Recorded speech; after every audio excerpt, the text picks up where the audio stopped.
Yo, what's up, YouTube? So I woke up this morning and I was scrolling through Instagram, like you do, and I come across this nasty, disgusting, horrid, putrid looking post. And basically it's like every artist has like this type of album and this type of album. Like every artist has the greatest album of all time and the fan favorite. So I saw this post right here, which really grinds my gears. So without further ado, let me break it down for you. Alright, first we got Donda in the love it or hate it category. And first of all, how can you hate Donda when you got bangers like Jail, Off the Grid, Hurricane, Praise God, Believe What I Say, 24, Moon, Heaven and Hell, Keep My Spirit Alive, Jesus Lord, Lord I Need You, Pure Souls, Come to Life, No Child Left Behind, Jail Part 2. That's like half the songs right there. How can you say you hate this album? Hate is a strong word. I hate Diarrhea. Is Donda as bad as Diarrhea?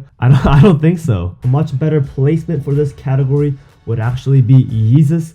I feel like that album is really polarizing. Some people love it, others hate it because of how brash, industrial, and wild it sounds. But that's the same reason why these other people here, these more superior, intellectual human beings, love this album. So with that being said, Yeezus definitely belongs in this category way more than Donda. You could make the argument of Donda being mid or average or overrated, but you cannot say you hate this album because just look at this beautiful, gorgeous track list. Speaking of Yeezus, this next one really pissed me off.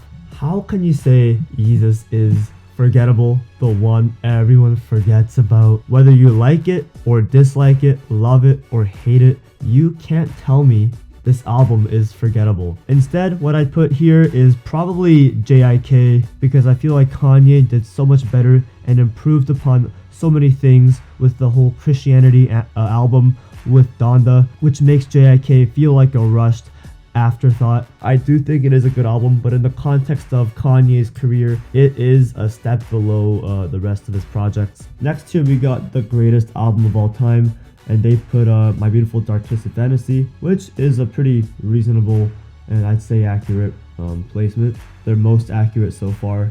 I'm gonna go horizontal here. Next one's called The Overlooked Masterpiece, and for this category, this person put 808s and Heartbreak, and while I do respect that album for ushering in a new era of sad, melancholy, emotional hip-hop, I feel like other rappers have improved on this formula since then, and I'm gonna be honest with you, some of the tracks on this album have not aged well. A more proper placement for this category, in my opinion, has to be The Life of Pablo, where both sides of Kanye's erratic personality are fighting it out, dueling it out to see who's the winner. And just overall, the track list is more stronger, more cohesive, even though it is very incohesive at the same time. So that's why I think The Life of Pablo is the perfect fit for this category. Even the person who made this meme overlooked it because it's not even on here. Next we got the mental breakdown category, which is very specific for Kanye. I can't really think of another artist who has like a mental breakdown album. It's very specific for Kanye. With that being said, obviously we have to go with BA. Ooh, next we got the Which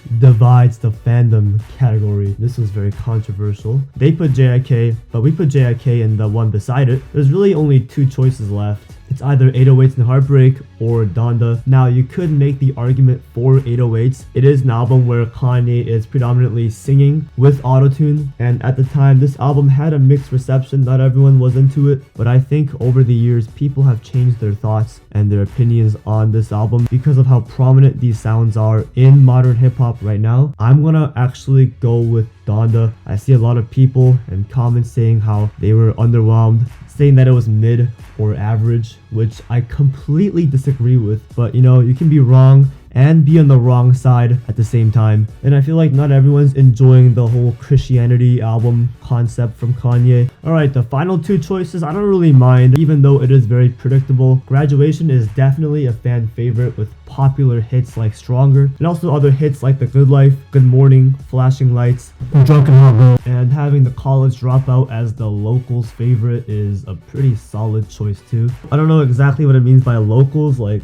local to what, Chicago? Local to Chi-Town? But I do get it, The College Dropout is a very socially conscious hip-hop album, which I guess the locals like, I guess. That's the video, guys. Thank you so much for watching. Don't forget to smash that dislike button and subscribe. I'll see you guys on the next one. And before I go, just letting you know that this is all my opinion. It's all my thoughts. If you have a different opinion, please leave your crusty thoughts down in the comments below. But with all that being said, I'm always right, you're wrong. Peace out.